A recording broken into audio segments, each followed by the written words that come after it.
केंद्रीय गृह मंत्री अमित शाह ने तेलंगाना में शनिवार को 2 चुनावी रैलियां की। एक रैली गढ़वाल तो दूसरी जोगुलांबा में। अमित शाह ने रैलियों को संबोधित करते हुए कहा कि अगर तेलंगाना में बीजेपी की सरकार बनती है तो वह मुस्लिम आरक्षण को खत्म कर देंगे। उन्होंने कहा कि तेलंगाना देश भर में एकमात्र ऐसा राज्य है जहां मुसलमानों को धार्मिक आरक्षण देने का काम हुआ है।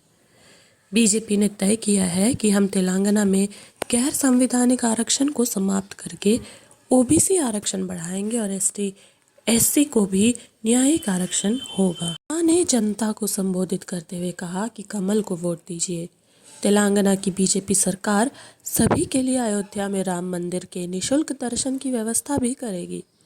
उन्होंने कहा कि कांग्रेस और बीआरएस दोनों पिछड़ा वर्ग विरोधी पार्टी हैं। केवल बीजेपी ही पिछड़े वर्ग के लिए अच्छा कर सकती है।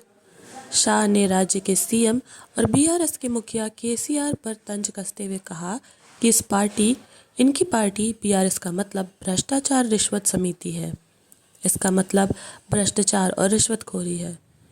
बीआरएस को वीआरएस देने और सेवानिवृत्त करने का वक्त आ गया है। शाह ने कहा कि केसीआर का चुनाव चिन्ह कार है, लेकिन इस कार का स्टीयरिंग उनके हाथ में नहीं है, मजलिस के हाथ में है। उन्होंने 2014 के चुनाव में वादा किया था कि अगर वो जीतते हैं तो दलित मुख्यमंत्री बनाएंगे। 2 बार वो स्वयं बन गए और तीसरी बार अब केटीआर को बनाने की तैयारी कर रहे हैं। हालांकि इस तेलंगाना का अगला मुख्यमंत्री बैकवर्ड क्लास से होगा, ये भारतीय जनता पार्टी का सार्वजनिक वादा है।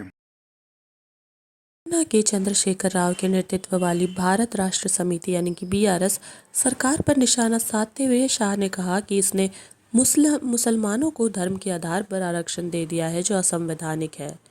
उन्होंने कांग्रेस और बीआरएस दोनों को पिछड़ा वर्ग विरोधी दल बताते हुए दावा किया कि केवल बीजेपी और प्रधानमंत्री नरेंद्र मोदी ही पिछड़ा वर्ग का कल्याण कर सकते हैं। उन्होंने कहा कि केसीआर सरकार के झूठे वादे करने वाले विश्व रिकॉर्ड बनाया है।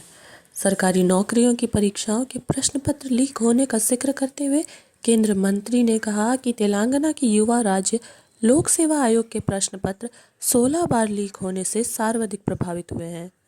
उन्होंने कहा कि भाजपा पारदर्शी तरीकों से युवाओं को 5 वर्षों में 2.5 लाख सरकारी नौकरियां मुहैया कराएंगी। ये बीआरएस नहीं है, बीआरएस का नाम है भ्रष्टाचार रिश्वतखोरी समिति। मित्रों